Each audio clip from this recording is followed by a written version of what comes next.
Vice President Kamala Harris spoke on today's Supreme Court ruling and said that upholding the Texas abortion law is, quote, an attempt to undo 50 years of precedent.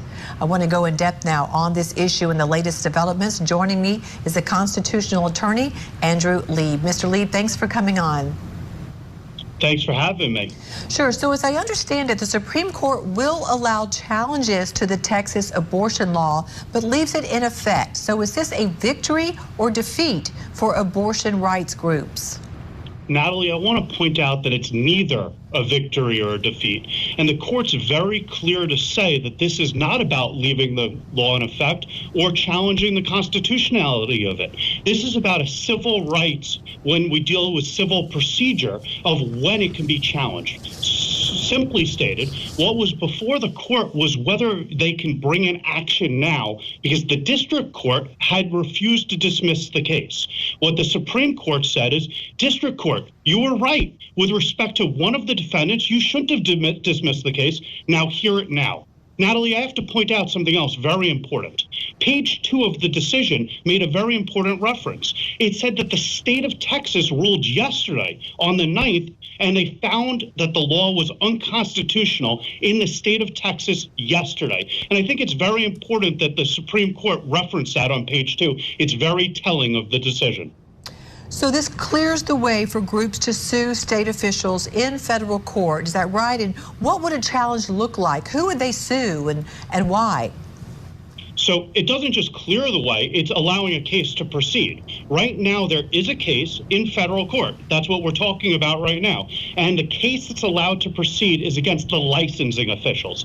You see that they had gone after a lot of different people. They said, we should be able to sue the judges. We should be able to sue the clerks. We should be able to sue the attorney general and a private actor. What 8 of the 9 justices, except for Justice Thomas, agreed is yes, you can sue licensing officials who would be charged with going after abortion providers, and in that sense, you can determine whether the law, SB 8, Senate Bill 8, is constitutional. But again, I have to point out, state court, they also said, hey, you could have brought this in state court. And guess what? They had brought it in state court. Other plaintiffs brought it in state court. And yesterday, the state court found it unconstitutional on 3 grounds, and that's very important.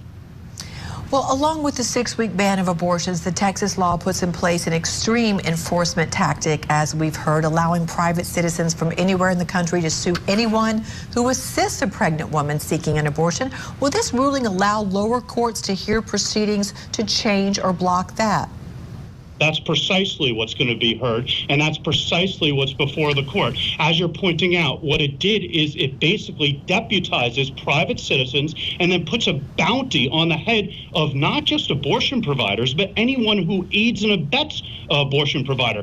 Think the Uber driver who drives the person to the abortion clinic. It had a major chilling effect. And in Justice Sotomayor's opinion, which she put in, she's one of the people dissenting in part and concurring in part, she was very angry. She says, hey, this chilling effect is going to stop all abortions, which it has for the past 3 months. But Natalie, I have to point out, and I got to say it one more time, that according to state court in Texas yesterday, it's unconstitutional.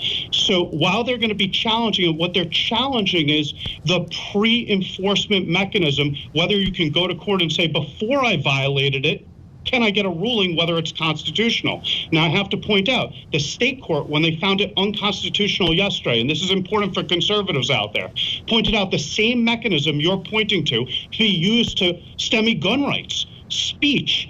It could make people have to make cakes the way they want that they wouldn't want to for homosexual couples like we saw in a major Supreme Court case before.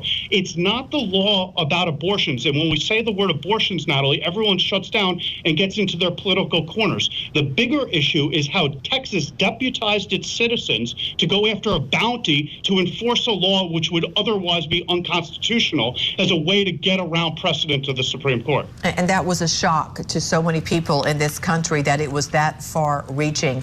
When you look at what's happening with this ruling from the Supreme Court and what else is going on, what is your sense of where we are with this Supreme Court and the Mississippi law that could in effect overturn Roe v. Wade?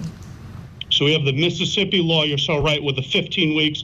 We have this law, which is the heartbeat law, which is approximately 6 weeks. And then what we have is we have 9 justices on the Supreme Court. As I'm sure you know, Biden administration studied how they're going to change, if they want to, change the Supreme Court, because right now we have 6 conservatives and 3 liberal justices. Justice Roberts, who's the Chief Justice, he wrote an opinion in this too, and he was trying to bring everyone together.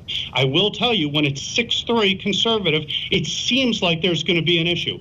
That being said, the justices were very clear. Justice Gorsuch wrote the opinion for the majority here, and he made it very clear we're not discussing the constitutionality. So they didn't really give us the tea leaves, albeit we know it's 6-3 conservative. The question is conservative politically the same as conservative as a justice of the Supreme Court? We'll leave it there. Andrew Lieb, we appreciate your time and your insights tonight. Thank you.